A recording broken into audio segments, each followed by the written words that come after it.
Good morning, everyone. 8:23 on your Thursday morning. Thank you so much for spending some time with us. Well, it's getting trickier these days to get the kids off the playground or inside for bed as the weather gets warmer. So to help us out, our parenting expert Gail Bell is here with a few strategies. Good morning to you, Gail. Good morning. This is so timely right now. I ran into this just last night with my little monkeys. They went outside to play after supper, which is new and it's fun.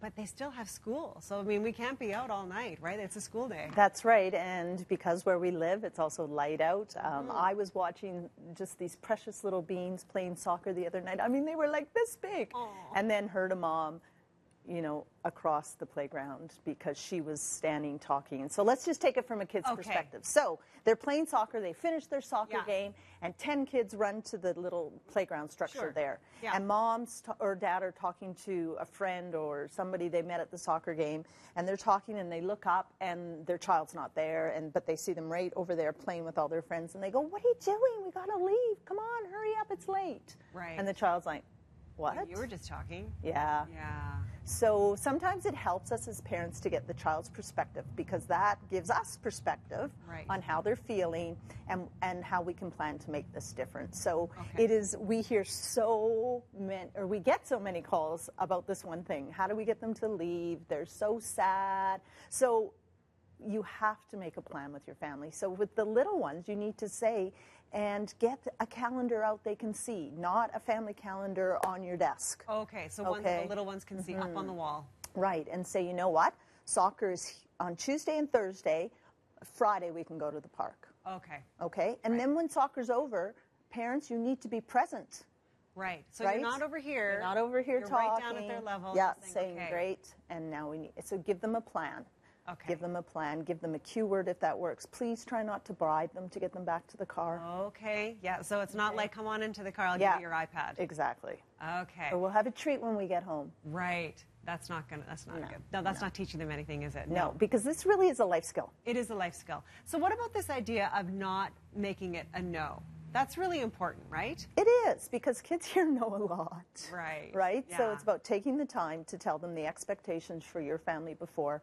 And then parents being present. So if you have a 3-year-old climbing, you've gone to the park and they're climbing on the structure, swinging the swing, and you're sitting on the bench talking to someone else or looking at your phone, and then you look up and go, "Okay, let's go." Right. Versus walking over to them, or hopefully playing with them for some of the time, walking over to them and saying, "Okay, this is the last slide, let's go," and they're right there with you. You're not, have seen so many parents like literally chasing their kids around. Oh, right. It becomes a game. Yes. And you're getting frustrated, and they're thinking it's great fun, actually. Right. And then usually they get, you know, if you don't, and we don't want to end a lovely time at the park that way, or the zoo, or any trip, or anything. Right. So you want to take out that power struggle. And then you want to take the emotion out of it. So when they're like, "I don't want to leave," what do you do? Acknowledge that emotion. Bingo. Yes. Bingo. Because it is sad to leave. Sure it is. Yes. Sure it is. So we give them a moment to feel that emotion and acknowledge it and say, yes, this really is sad to leave the playground. Exactly. Okay. I get that. I felt sad. Daddy and I were at a party last weekend, and the clock told us it was time to go home, and we didn't want to leave either.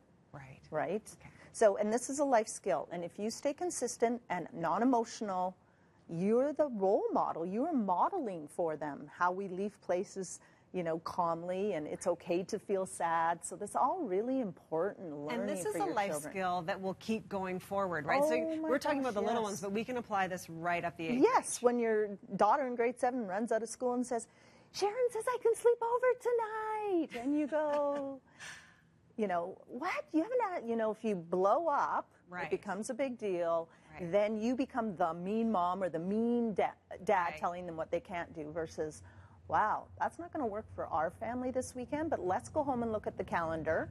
And come up with another day. Because you have a swim practice at 6. Right. And let's mark it down, and you can call Sharon, and we'll see if it works for her family. Okay, so it's not a no, it's just not tonight. Yes. Perfect. Gail, thank you so much. Oh, Great you're very advice as welcome. always.